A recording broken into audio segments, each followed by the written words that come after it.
नमस्कार ओडिशा। आज जनवरी 24 तारिख शनिवार। चलतु जानिबा 10टी गुरुत्वपूर्ण खबर विषय। भिडियोटी आपको पसंद आसिले गोटे गोटे लाइक करेंगे और चैनल को सब्सक्राइब करने को भूलें। राज्यर विकास पर परिवर्तन आवश्यक। केरल कांग्रेस को प्रधानमंत्री नरेंद्र मोदी को सीधा टार्गेट। आज केरल गस्तर अच्छा प्रधानमंत्री नरेंद्र मोदी।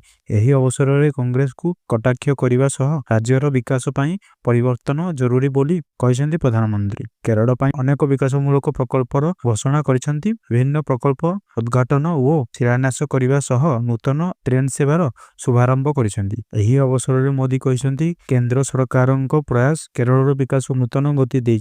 केरल विकास एक नूतन अध्याय आरंभ होइछि। केरल संयोगकरण आहुरी सुदृढ़ होइतिबा बेले एही प्रकल्प गुड़िक तिरुवनंतपुरम देशर प्रमुख केंद्र मध्य प्रतिष्ठा करिबारे साहाय्य करिवो बोली मोदी कहछन्ती।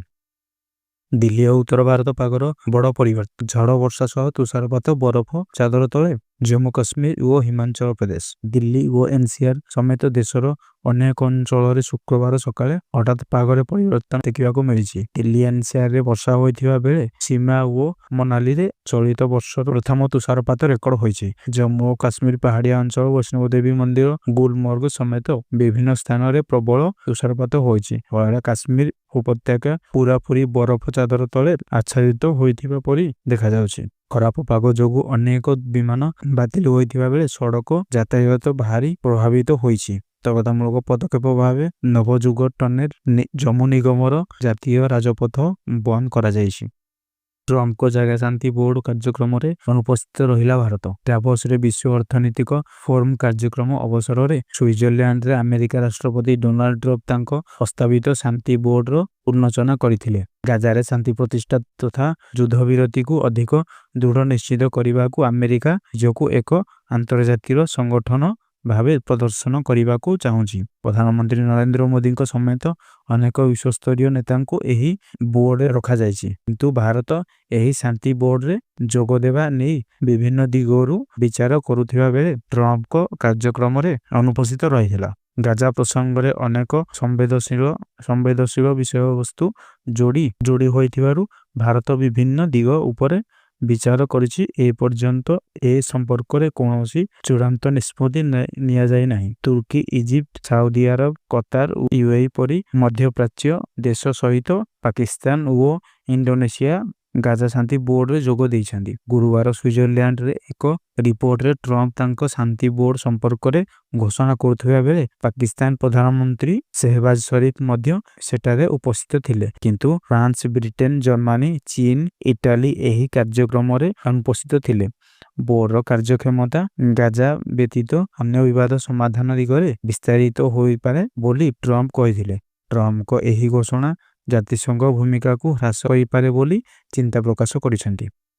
मध्य प्रदेश इंदौर पर महूरे दूषित पानीय जल व्यवहार करी महू तहसिल प्रति बजार क्षेत्र अंचल गत 15 दिन में 19 शिशु समेत 25 जन लोक दंडिस टाइफॉइड समेत अन्य रोग रे पीड़ित होइछन्ती। सुस्थ शिशु को हॉस्पिटल रे भर्ती करा जाइछि। स्थानीय बासिंदा कहिसन्ती एही अंचल रे विभिन्न नलकूप टैप दुर्गंधयुक्त मैला जल आसुछि। पानी को फुटेइबा परे पानी तले मैला जमी रहिछि। दूषित पानी व्यवहार करी लोक असुस्थ। खबर जना पड़िबा परे महू एसडीएम राकेश परमार और तहसीलदार विवेक सोनी घटनास्थल रे पहुंची स्थिति जांच करथिले। लोकों घर पानी मागी देखिथिले। पानीय जोगान व्यवस्था को प्राथमिकता देई जांच करने को अधिकारी माने निर्देश नहीं। ब्लॉक मेडिकल ऑफिसर जोगेश सिंगारे निर्देश रे स्वास्थ्य विभाग टीम घरे घरे पहुंची रोगी रक्तर नमूना संग्रह करथिले। कलरापतिया बाघछाल चोरा कारोबार पर्दाफाश डील चली बेले माड़ी बसिले वन विभाग टीम 3 जन गिरफ। नवरंगपुर जिला कोडिंगा रेंज नुनुपाणी ग्राम निकट में कलरापतिया बाघछाल डील चली बेले वन विभाग स्वतंत्र टीम चढ़ाऊ करिछि। एही घटना रे 3 जन को धरी वन विभाग सूचना अनुसार बाघछाल को 5 लाख टंका रे डील हेउथिला। धरा पड़िथिबा बेले 3 जनक मध्यरु झरिगां ब्लॉक रो 2 जन विक्रेता थिबा बेले अन्य जने क्रेता रहिसेंती। 3 जन को अटक रखी वन विभाग पचराउचरा करिछि। पूर्वर मध्य एही अंचल रे बहुत थर बाघछाल ଜବତ ହୋଇଥିବାର ନଜିର ରହିଛି। ବନ ବିଭାଗ ଏହି ଘଟଣାକୁ ଗୁରୁତ୍ୱର ସହ ନେଇ ଚୋରା ବାଣିଜ୍ୟର କିଙ୍ଗପିନ୍ ପର୍ଯ୍ୟନ୍ତ ପହଞ୍ଚିବାକୁ ତଦନ୍ତ କରାଯାଉଛି। ତେବେ ବାଘ ଛାଲ କେଉଁଠୁ ଆସିଲା ଏବଂ ମୃତ କଲରାପତରିଆ ବାଘ ବୟସ କେତେ ତାହା ଏପର୍ଯ୍ୟନ୍ତ ସ୍ପଷ୍ଟ ହୋଇନାହିଁ। ଗଞ୍ଜେଇ ମାଫିଆକୁ ନିସ୍ତାର ନାହିଁ। କନ୍ଧମାଳ ଜିଲ୍ଲାରୁ ଜବତ ହୋଇଛି 2 କୁଇଣ୍ଟାଲ 60,000 କିଲୋ ଗଞ୍ଜେଇ। ଗିରଫ ହୋଇଛନ୍ତି 7 ଜଣ ଅଭିଯୁକ୍ତ। କନ୍ଧମାଳ ଜିଲ୍ଲା ବାଲିଗୁଡ଼ା ଉପଖଣ୍ଡ ବିଭିନ୍ନ ଥାନା ଅଞ୍ଚଳରେ ପୁଲିସ ଚଢ଼ାଉ କରି ପ୍ରାୟ 15 ଲକ୍ଷ ଟଙ୍କାର ବେଆଇନ ଗଞ୍ଜେଇ ଜବତ କରିଛି।